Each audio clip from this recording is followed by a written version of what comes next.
Hello everyone, Buddies here, and I am bringing to you today a tutorial for the basics of Sony Vegas.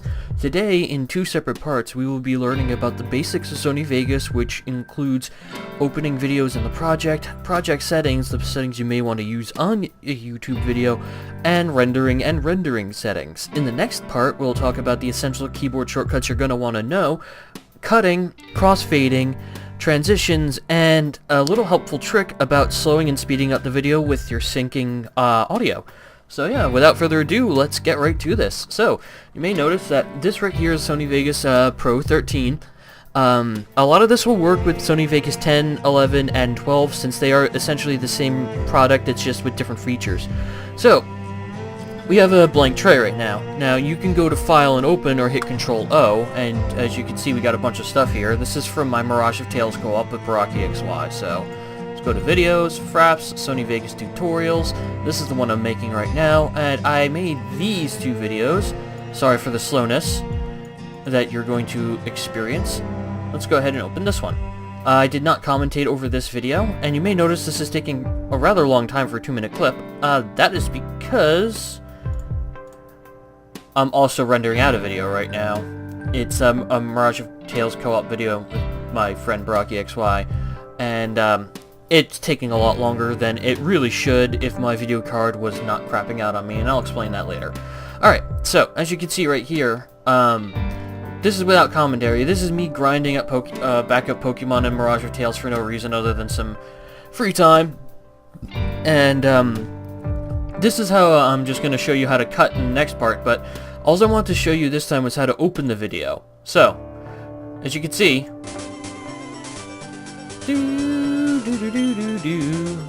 yeah, even at preview full, it's lagging rather a lot because I'm still doing something else. So, you notice how jarring that was? If you just wanted to upload it the way it was, what you can do is, at the top left corner of every video and audio track, there's a fade in. Let's go ahead and do one of these for about 15 milliseconds. Looks a lot better like that. And you're also going to want to do that when you end the video, otherwise, as you'll be able to see here, it just stops. Let me turn off looping for a second, so that way it doesn't just start up like this. That's just bad. You don't want to do that in your videos, so if you have the option in your editing software, go ahead and show you a little trick. If you want the fades in and out to be synced up, what you do is you select one track by clicking on it, you press Control and you click another track, and that'll select both tracks. Then you can do one of these and a 15 millisecond fade out.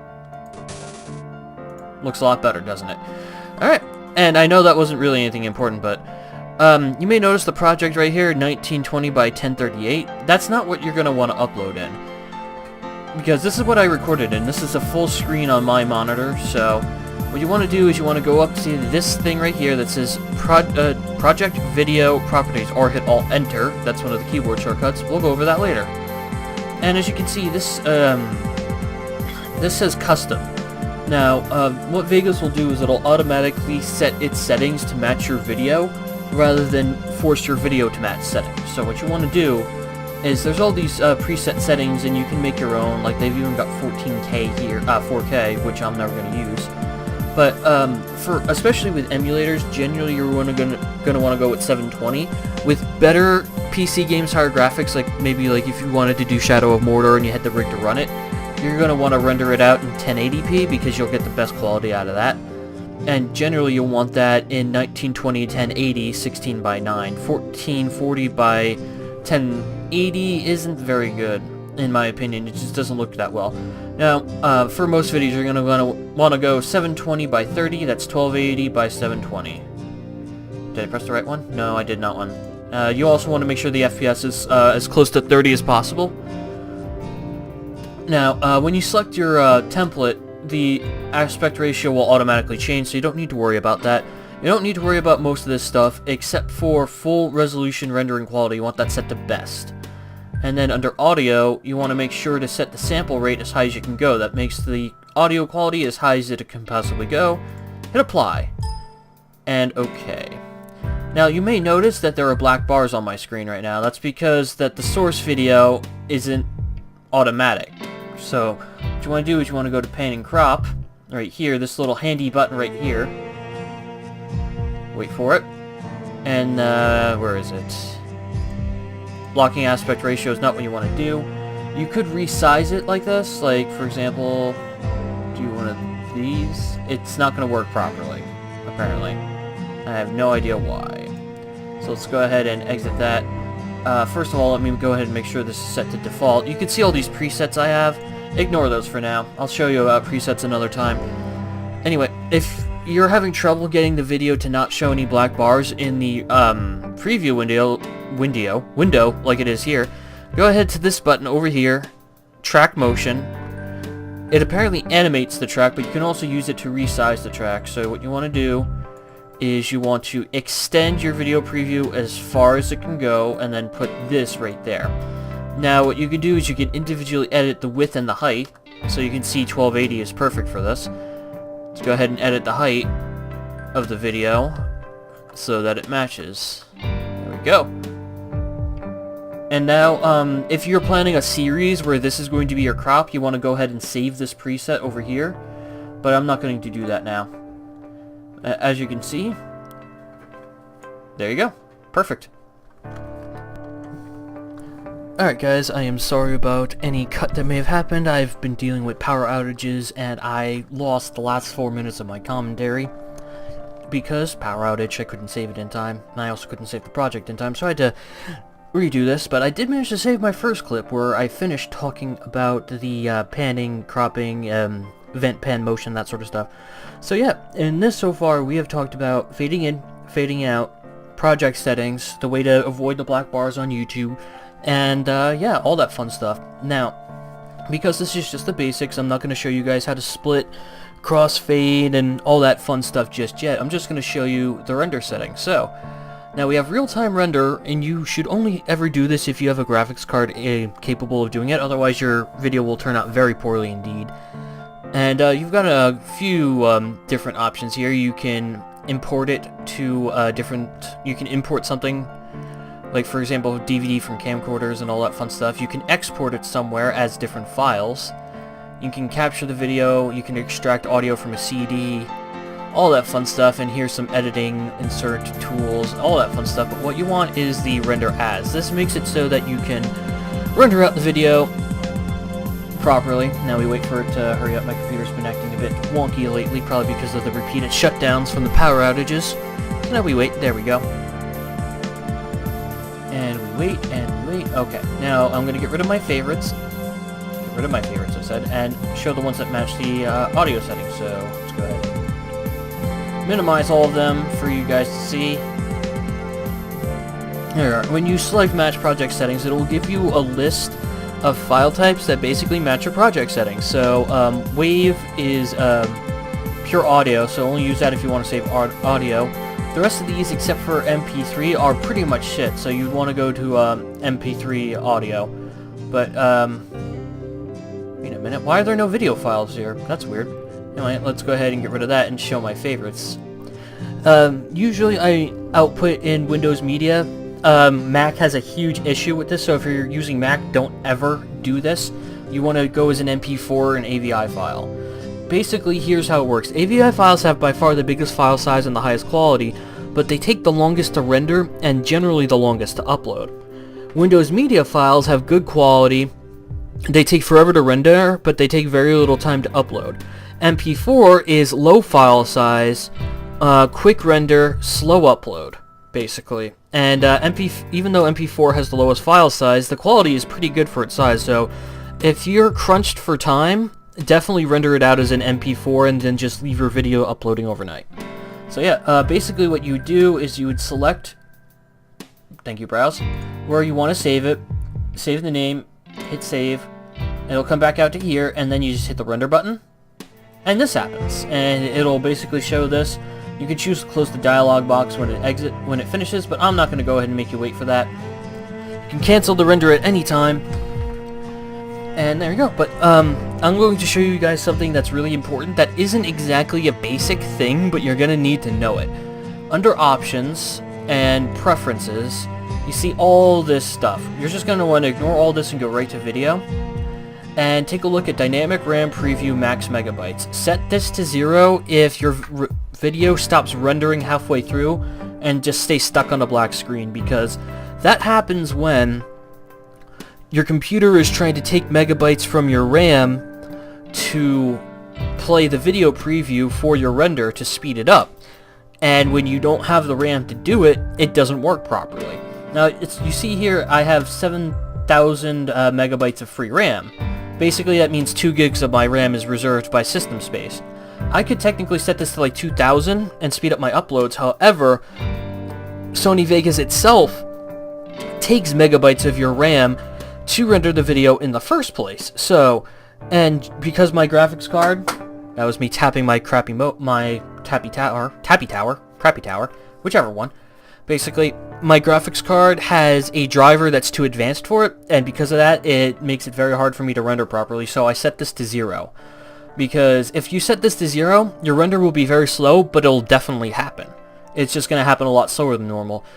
Basically, you want to make sure for rendering that you always make sure to save your project just in case, and if your video stops rendering halfway through, you lower the dynamic RAM preview until you find a safe number. Likewise, GPU acceleration of video processing. This really increases your render times, but as I mentioned before, GPU is your graphics card. My graphics card has a driver that's about 3 years more advanced than it is. And because of that, it overheats easily, and if you select this, it's going to overheat and your computer's going to crash. Basically, my computer crashes when my graphics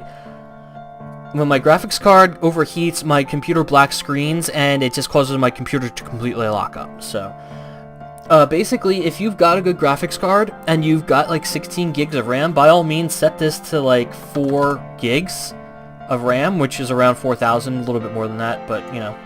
And go ahead and click this. If your graphics card supports it, which most NVIDIA cards do, go ahead and click that, and it'll make the render that much faster for you. Actually, let me go ahead and do this and just make it so that 2 gigs of RAM is the maximum. So let's go ahead and apply.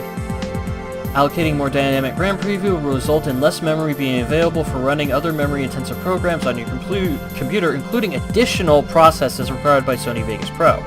If the value is set too high, memory paging may decrease playback rate. It also fucks with the rendering. So, for one or more of the changes to take effect, the application must be shut down and restarted. So let's go ahead and hit Control Save to save this. I have to move my FPS overlay. There we go. I meant to actually close the window. Okay, there we are. Yes, I have a Mega Blaziken as my wallpaper. Shut up. Alright, now let's reopen it. Oh, by the way, if you're wondering how to do that, you just right-click on the thing on your taskbar if you have it set to your taskbar, and it shows your recent ones. So let's go ahead and wait for this to open. I'm already not liking how long this is taking. Go away, Microsoft Office 2010. Why is there an update available for a program 4 years old? I'm not complaining though, Microsoft Office is basically the same exact thing forever. What the hell? Go ahead and cancel that. I don't know why that didn't open properly. Which makes no sense. Let's go ahead and do that. Do one of those. Ignore all missing files. I'd have to open the project bin. I don't feel like doing that. Okay, let's see how fast this renders. Something very important. You see this selection area? Let me go ahead and get rid of the loop. If you only select, like, say, the first 20 seconds of your video, like this, only the first 20 seconds will render. Basically, only what's in the selection area will render. Okay, so 2 minutes and 21 seconds. Let's go ahead and render it as a 720p file, and let's just go ahead and name it VIP Tut 1 Test Render. There we go. And render it. Let's see what happens. As you can already tell, it's going a lot faster than before. It's already at 1% as to opposed to before. It's still going to take a while, so I'm just going to go ahead and speed it up and leave this recording for a while. So, yep, I will see you guys in a minute.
Alright, the render is finally done. Took about 8 minutes. I was just sitting here on my phone the entire time trying not to make a sound because I'm going to speed that up. And as you can see, if I were to go ahead into options, preferences, video, 0, none, apply. Okay, save, exit, bring back up, and ignore all missing files and leave them offline. File render, not real-time render. File render as VIP tut render 2. I forgot the 3. There we go. Let's see how long the estimation is. Just gotta wait for it to finish up a little bit until the approximate time left starts going down as opposed to up. So just give it a few seconds, guys, before it stopped at 8 minutes and then started going down. So let's see, it is going down already. Wow, that's fast. Go ahead and cancel that. But yeah, usually setting those will increase your render speed. My computer just is a little bit derpy. But if you're wondering how I sped up the audio track, I advise you to tune in for the next episode where I'll be going over the essential keyboard shortcuts that you're going to need. For example, me being able to do something like that, or me being able to do something like that. So yeah, I will see you guys in the next episode of the Sony Vegas tutorials. If you guys enjoyed the video, please hit the like button for me. Sorry for the stutter. Make sure to leave me a comment, guys, including anything you may or may not have understood about what I just did. And yeah, I will see you guys later. Take care, guys, and tune in for more.